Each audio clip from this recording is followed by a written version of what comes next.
యుద్ధం ఎవరు ఆపాలి? భారత సైన్యం అయితే స్పష్టంగా చెప్పేసింది. ఉద్రిక్తత తగ్గింపు అంశం పాకిస్తాన్ చేతుల్లోనే ఉందన్నట్టు నిన్న మిస్త్రీ చెప్పుకొచ్చింది. పాల్గాన్ దాడి ద్వారా పాకిస్తాన్ ఉద్రిక్తతను రెచ్చగొట్టింది అని గుర్తు చేశారు. మా లక్ష్యం ఉద్రిక్తతను రెచ్చగొట్టడం కాదు, ఆపరేషన్ సింధూర్ ద్వారా పహల్గాం ఉగ్రదాడులు ప్రతీకారం తెచ్చుకున్నాం. పాకిస్తానే రెచ్చగొట్టింది, మేము స్పందించాం. ఇప్పుడు బంతి పాకిస్తాన్ కోర్టులోనే ఉంది. ఇది ఆయన చెప్పుకొచ్చింది. అంతర్జాతీయ సమాజానికి దాయాద్ దేశం తప్పుడు సమాచారం అందిస్తోంది. పాల్గాం దాడులకి తామే బాధ్యులమని టీఆర్ఎఫ్ 2 సార్లు ప్రకటించుకుంది. మరోవైపు తమ దేశంలో ఉగ్రవాదులు లేరని పాకిస్తాన్ చెప్తోంది. టీఆర్ఎఫ్ అనేది లష్కరే తోయిబా ముసుగు సంస్థ అని ఎన్నోసార్లు చెప్పాం. ఐక్యరాజ్య సమితిలో పహల్గాం ఉగ్రదాడి చర్చల్లో టీఆర్ఎఫ్ పాత్రను పాక్ వ్యతిరేకించింది. తగిన ఆధారాలను ఐక్యరాజ్య సమితికి ఇప్పటికే అందించాం. ఐక్యరాజ్య సమితి నిషేధించిన ఉగ్రవాదులకి పాకిస్తాన్ నిలయంగా ఉంది. ఉగ్రవాదాన్ని వదులుకునేందుకు పాకిస్తాన్ ఇప్పటికీ సిద్ధంగా లేదు.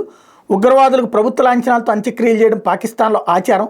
ఆపరేషన్ సింధూర్లో సామాన్య పౌరులు చనిపోయారనేది అవాస్తవం. ప్రార్థనా స్థలాల మీద దాడి చేశామనేది కూడా అబద్ధమే.